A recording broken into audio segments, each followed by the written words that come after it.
আসসালামু আলাইকুম, welcome back to my channel BDian Learning House. আশা করি আপনারা সবাই ভালো আছেন। আজ আবারও আমি হাজির হলাম নতুন একটি টপিকস নিয়ে। আজকে আমি আপনাদের সাথে যে টপিক্সটি আলোচনা করতে যাচ্ছি সেটা আসলে কোনো গ্রামার টপিক্স নাই। আমি আজকে আপনাদের সাথে কয়েকটি সেন্টেন্স নিয়ে আলোচনা করব। আর যে কয়টা সেন্টেন্স আলোচনা করব সেটা আমাদের জানা খুবই জরুরি এবং খুবই দরকার। কারণ আপনি যদি কোনো লেটার লিখতে যান বা বেসিক্যালি মানে রাইটিংয়ে এই জিনিসটা খুবই দরকার, এবং কথাবার্তা বলতে গেলেও এই কয়েকটা সেন্টেন্স যেগুলো আমি বলবো এগুলো খুবই দরকার। এগুলো আমার মনে হয় যেগুলো আপনাদেরকে মুখস্থ করে নেওয়া উচিত, একেবারে মুখস্থ করে নেওয়া উচিত, কারণ এই কথাবার্তাগুলোতে এটা কিন্তু ব্যবহার করা যায়। তো চলুন দেরি না করে শুরু করা যাক। দেখেন, আমি যদি বলি যে প্রথম সেন্টেন্সটা, ইট is clearly seen that, it is clearly seen that এর বাংলা মানে কি? ইট ইজ ক্লিয়ারলি সিন দ্যাট, এটা স্পষ্টভাবে দেখা যায় যে। তাহলে কথা না, ইট ইজ ক্লিয়ারলি কোনো কথা বলতে গেলে কিন্তু আমরা তার আগে এটা বলতে পারি, ইট ইজ ক্লিয়ারলি সিন দ্যাট, মানে এটা স্পষ্টভাবে দেখা যায় যে। ঠিক আছে, তারপরে একটা দেখেন, ইট is clearly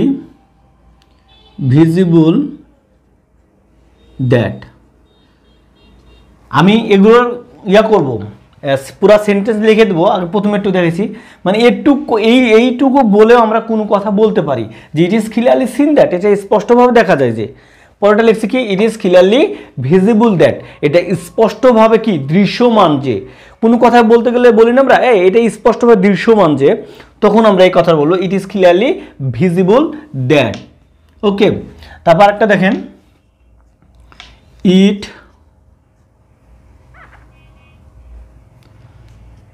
is clearly understood that, it is clearly understood that মানে কি? it is clearly understood that, এটা স্পষ্টভাবে বোঝা যায় যে। তাহলে প্রথমটা হলো it is clearly seen that, আমার সাথে সাথে আপনারা প্র্যাকটিস করেন। it is clearly seen that মানে এটা স্পষ্টভাবে দেখা যায় যে, it is clearly visible that, এটা স্পষ্টভাবে দৃশ্যমান হয় যে। আর এটা হচ্ছে ইট ইজ ক্লিয়ারলি আন্ডারস্টুড দ্যাট, এটা স্পষ্টভাবে বোঝা যায় যে। তাহলে এটা স্পষ্টভাবে দেখা যায় যে, এটা স্পষ্টভাবে দৃশ্যমান হয় যে, আর এটা হলো স্পষ্টভাবে বোঝা যায় যে।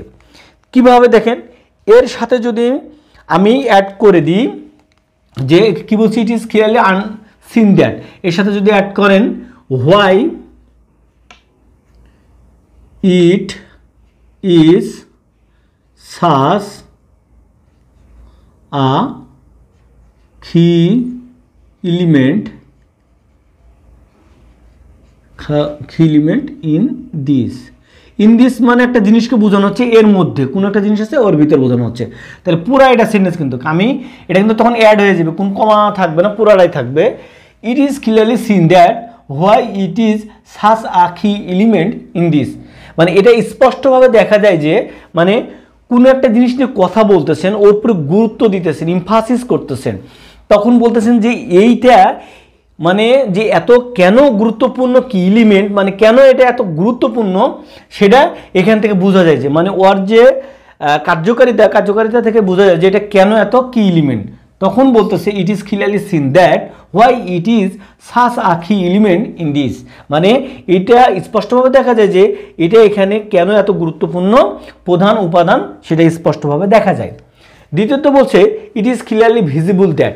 মানে এটা স্পষ্টভাবে দৃশ্যমান যে। তারপরে এর সাথে হবে কোনো কমা থাকবে না, তখন মানে যোগ হয়ে যাবে ওটা, যে লাইক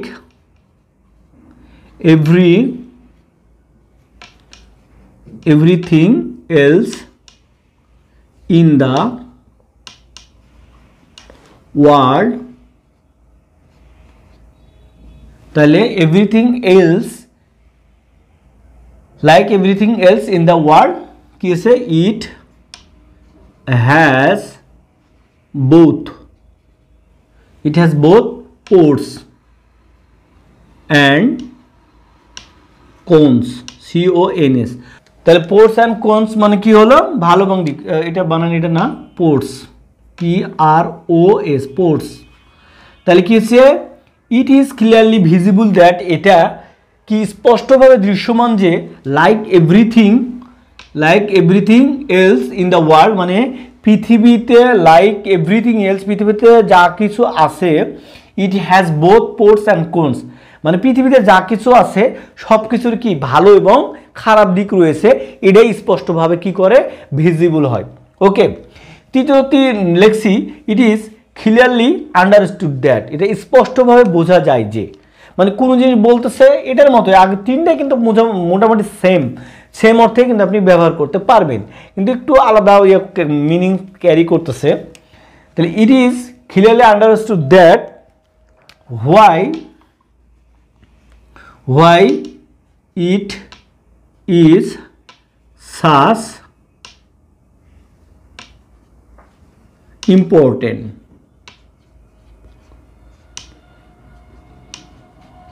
বলছে এটা স্পষ্ট বোঝা যায় যে কেন এটা এত important, why it is such important, মানে কেন এটা এত গুরুত্বপূর্ণ, এটা স্পষ্টভাবে সেটা বোঝা যায়। তারপরে আরেকটা দেখেন, যদি আমি লিখি it is widely accepted that, মানে কি এটা ব্যাপকভাবে স্বীকৃত হচ্ছে, ওয়াইডলি মানে কি ব্যাপকভাবে স্বীকৃত যে, মানে গৃহীত বা স্বীকৃত বলছে, এটা ব্যাপকভাবে গৃহীত বা স্বীকৃত যে কি, মানে কোনো কথা বলার আগে বলছে এটা ব্যাপকভাবে স্বীকৃত, এটা ব্যাপকভাবে স্বীকৃত, কি করছে, ইট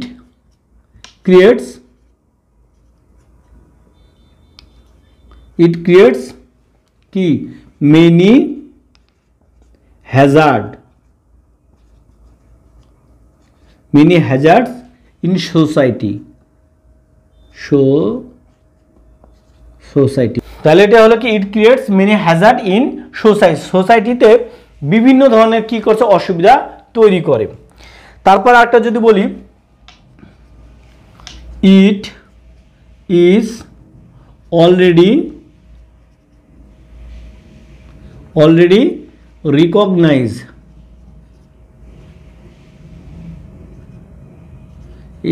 রিকগনাইজ দ্যাট, মানে কি দেখেন একই কিন্তু কথাগুলো, it is already recognise that, এটা অলরেডি স্বীকৃত যে, আর এটা ব্যাপকভাবে স্বীকৃত হয়েছে, আর এটা অলরেডি ইতিমধ্যে কি হয়েছে রিকগনাইজ হয়েছে, স্বীকৃত হয়েছে যে ইট হেল্পস, কি করতে হেল্প করে, two make better society,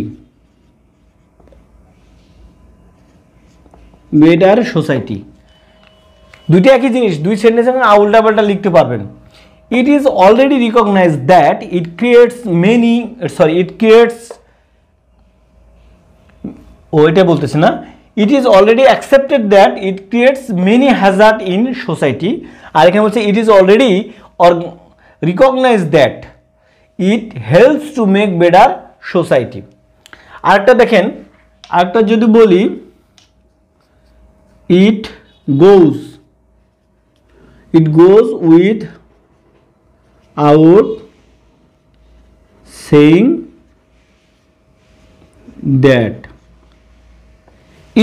without saying that, এটা বলার অপেক্ষা রাখে না যে, তাহলে আমি বারবার বলতেছি আপনারা কিন্তু এই জিনিসটাকে মুখস্থ করে নেবেন, তারপর এটা কিন্তু সিচুয়েশন অনুসারে বসাতে পারবেন, কিন্তু মেন জিনিসটা হলো এই আমি বাম সাইডে যেগুলো লিখতেছি, তো এখানে কি বলছি দেখেন, ইট গোজ উইথাউট সেইং দ্যাট, এটা বলার অপেক্ষা রাখে না যে, আমি কিন্তু বাংলা লিখতেছি না, আপনারা নিজেদের সুবিধার্থে বাংলাটাও লিখে নিতে পারেন, আমি যে মুখে বলে দিচ্ছি, ইট গোজ উইথাউট সেইং দ্যাট, এটা বলার অপেক্ষা রাখে না যে, মানে কোনো একটা কথা বলতেছে যে এটা বলার অপেক্ষা রাখে না যে। আমি যদি এক্সাম্পল লিখে দিই তাহলে দেখেন, দেয়ার আর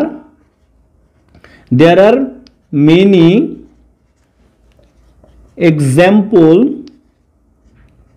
এক্সাম্পলস, কি করার জন্য, অনেক এক্সাম্পল রয়েছে, হুইচ সাপোর্ট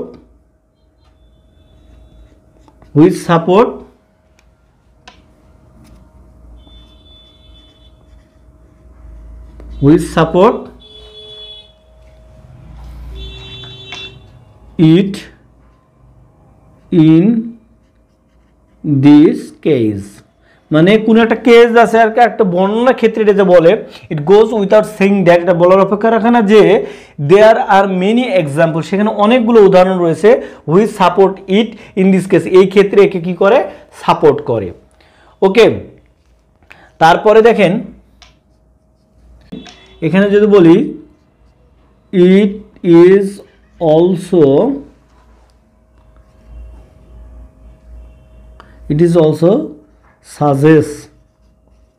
suggested that, মানে কি এটা কি হয়েছে, ইট ইজ অলসো সাজেস্টেড দ্যাট, মানে এটা পরামর্শ দেয় যে, মানে পরামর্শ দিচ্ছে মানে কোনো একটা কাজ করার জন্য, ইট ইজ অলসো সাজেস্টেড পরামর্শ দেয় যে কি করছে, যদি আমি একটা এক্সাম্পল লিখি এর সাথে তাহলে এইভাবে লিখতে পারেন, it is suggested that persistent effort মানে কি, পারসিস্টেন্ট মানে ক্রমবর্ধমান মানে অবিরাম, ঠিক আছে, কনসিকুয়েন্টলি, তাহলে persistent effort should be made, এ মানে কি persistent effort should be made, মানে ক্রমবর্ধমান একটা প্রসেসটা চালায় যাওয়া উচিত, মেড মানে এখানে চালা যাওয়া অর্থ বোঝানো হচ্ছে, কি করার জন্য, টু govern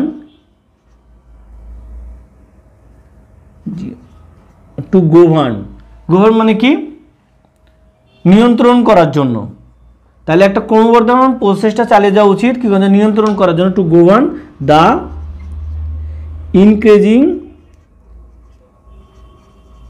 ইনক্রিজিং প্রবলেম, ক্রমবর্ধমান সমস্যাকে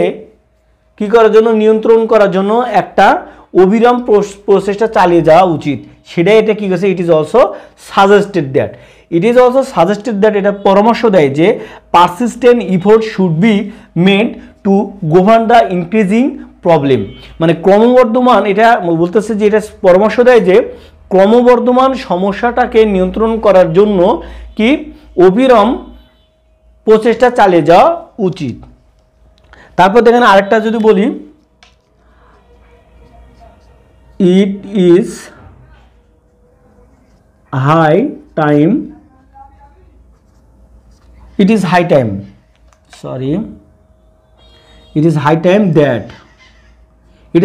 দ্যাট, মানে কি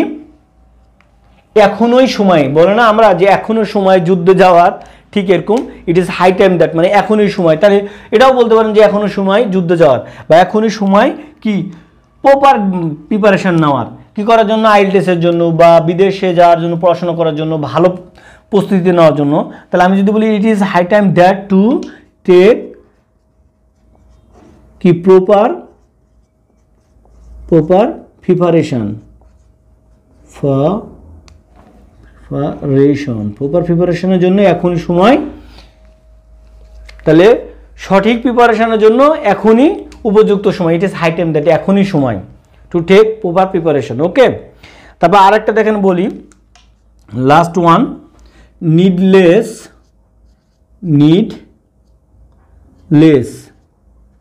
টু সে, মানে বলায় বাহুল্য, বলে না যে বলায় বাহুল্য, কোন মানে ওকে আমি বলতেছি কিন্তু আমার কথা মতো কি করতেছে না, কাজ করতেছে না, তখন বলে না যে ওকে বলাই বাহুল্য, বলে লাভ কি, তুমি বলবা ও তোমার কথা শুনবে না, তখন বলছে নিডলেস টু সে, বলাই বাহুল্য কি, say that, needless to say that, বলাই বাহুল্য যে কি হচ্ছে, he is wasting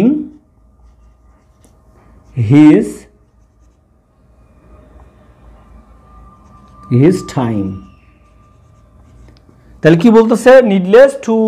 say that he is wasting his time, সে তার সময়টা কি করছে, অপচয় করতেছে বা নষ্ট করতেছে, এরকম মানে যে আমি ওকে বললাম যে বিজনেসটা শুরু করো না, তারপরে বিজনেস শুরু করছে, তো বলা ভালো যে আসলে বিজনেসটা করতেছে না, ওই সময়টা নষ্ট করতেছে, তখন এটা বলা হয়। তাহলে দেখেন আমি কয়টা লিখছি, 1টা 2টা 3টা 4টা 5টা 6টা 7টা 8টা 9টা যে সেন্টেন্স লিখছি, এরপরে কিন্তু আমি আরও বড় সেন্টেন্স করছি, তাহলে দেখেন এই কয়টা যদি মুখস্থ করতে পারেন আয়ত্ত করতে পারেন তাহলে বিভিন্ন কথাবার্তা কিন্তু ইউজ করতে পারবেন। ইজিলি বলতে পারবেন it is clearly seen that, এটা স্পষ্টভাবে দেখা যায় যে, it is clearly visible that, এটা স্পষ্টভাবে দৃশ্যমান যে,